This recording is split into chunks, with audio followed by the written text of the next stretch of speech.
नमस्कार, मैं नूमोस मरिया। आप देख रहे हैं मास्टर प्रहार। स्वागत है आप सभी का एक बार फिर मास्टर प्रहार में।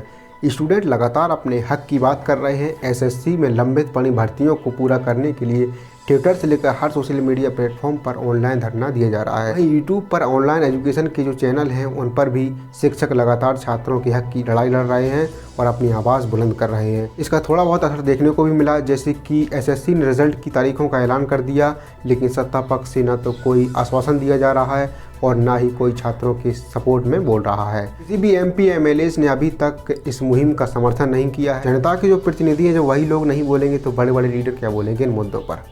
ऐसा लगता है कि शायद सत्ता पक्ष के लिए बेरोजगारी कोई मुद्दा ही नहीं। जब कोई सुनता नहीं तो गुस्साए छात्र पीएम मोदी के वीडियोस को डिसलाइक कर देते हैं और इन डिसलाइक से पूरे सत्ता पक्ष में खलबली मच जाती है।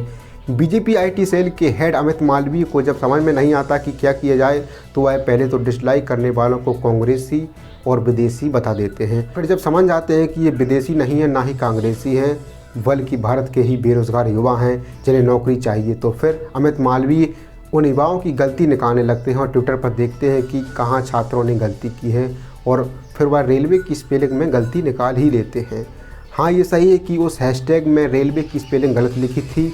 गलती से यही हैशटैग ट्रेंड कर रहा था और नामी लोगों ने भी इसे कॉपी करके ट्वीट कर दिया। चलो मान लेते हैं कि छात्रों की स्पेलिंग मिस्टेक थी, लेकिन इनकी भावनाओं को समझिए, इनके अंदर आत्मा की आवाज़ को सुनिए। अमित मालवीय और उनकी सरकार को अपनी गलतियां नज़र नहीं आती हैं। अमित मालवीय कभी उस वीडियो को भी ट्वीट करिएगा जिसमें पीएम मोदी राष्ट्रगान के दौरान ही चल पड़े थे।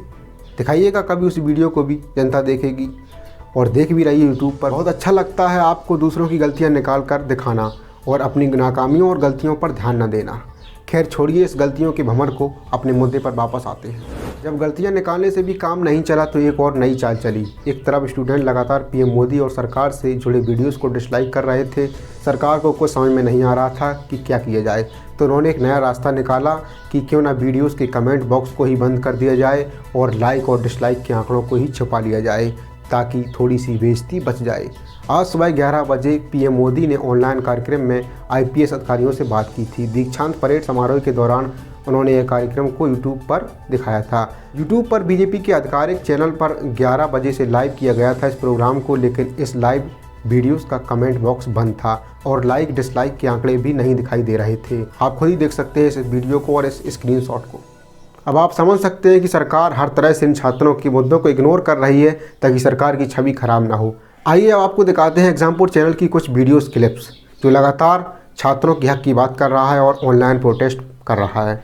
आपको बता दें कि यूट्यूब पर एग्जाम्पुल चैनल के सब्सक्राइबर की संख्या 37 लाख से भी अधिक है। अमीर और गरीब का जो अंतर है बहुत बढ़ता जा रहा है। कुछ ही प्रतिशत लोगों के पास देश की बहुत बड़ी प्रॉपर्टी है, देश की बहुत बड़ी संपत्ति है, लेकिन एक बहुत बड़े हिस्सा के पास बहुत कम प्रॉपर्टी, 1-2% पे गुजारा कर रहे हैं। तो देश में कुछ लोग तो ऐसे हैं जिनके पास सारी सुविधाएं हैं। उनमें ये लोग आते हैं जिन्होंने कुछ नहीं किया, मंत्री संतरी विधायक, इनके सबके बेटा बेटी विधायक हैं। किसका आप किसके उठा लो, किसी भी पार्टी को उठा लो।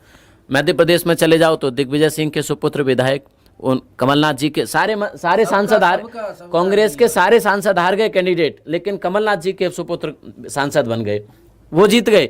भाई राजस्थान में गहलोत साहब के सुपुत्र विधायक हैं, तो सबके विधायक सांसद सब कुछ हैं, मंत्री बनेंगे, विधायक बनेंगे, मुख्यमंत्री बनेंगे। भाई राजनाथ सिंह जी का देख लो, उनके सुपुत्र भी विधायक हैं। तो सबके सब बन जाएंगे, उनका समय पे सब कुछ हो जाएगा। 25 साल के तुम बस हो जाओ, 25 साल के तुम हो जाओ और 25 साल के तुम जैसे ही होगे वैसे या तो विधायक बन जाओगे या फिर सांसद बन जाओगे। तनिक भी देरी इस बात में नहीं लगेगी कि तुम विधायक या सांसद नहीं हो। बस तुम 25 साल के हो जाओ, चाहे तुम्हें आता है या नहीं आता है, सारे लोग तुम विधायक सांसद मंत्री संतरी जो बनाना होगा बन जाओगे। तुम अगर 31-30 साल के हो जाओ तब भी तुम्हारी कोई खबर नहीं है। तो इस व्यवस्था को परिवर्तित करना होगा, इस व्यवस्था को ऐसे बनाना होगा ताकि विद्यार्थी और छात्र और रोजगार पाने वाला व्यक्ति खुश रह सके। इस व्यवस्था से कोई खुश नहीं है। मुझे लगता है कि आप अगर अपने दिल पे हाथ रखते होगे तो आप भी खुश नहीं होते होगे, लेकिन फिर यही सोचते होगे कि चलो इसको अगर करेंगे तो मेहनत करनी पड़ेगी और उस मेहनत का फल शायद तुम्हें कुछ न मिले। क्योंकि हमें तो आता है लोगों को लड़ाना, हमें तो आता है लोगों को बहलाना, हम बहला लेंगे लोगों को। हमें तो आता है ये कहना कि हमने 80 करोड़ या 70 करोड़ या 60 करोड़ लोगों को राशन दे दिया। ये कहने में शर्म भी तो आनी चाहिए कि आज भी आज़ादी के 70 साल बाद भी अगर तुम ये लोग कहते हो कि देश की 2/3 जनता को तुम खाना खिला रहे हो, अरे देश की 2/3 जनता को अगर तुम्हें खाना खिलाना पड़ रहा है तो इसमें कमी किसकी है? हमारा तो कल्याणकारी राज्य था, सपना तो हमें कुछ और दिखाया था। जब भारत का संविधान लिखा गया और भारत आज़ाद हुआ था तब तो कुछ और बताया गया था हमें कि आगे हमारा देश ऐसा होगा, लेकिन कैसा बना दिया आप लोगों ने?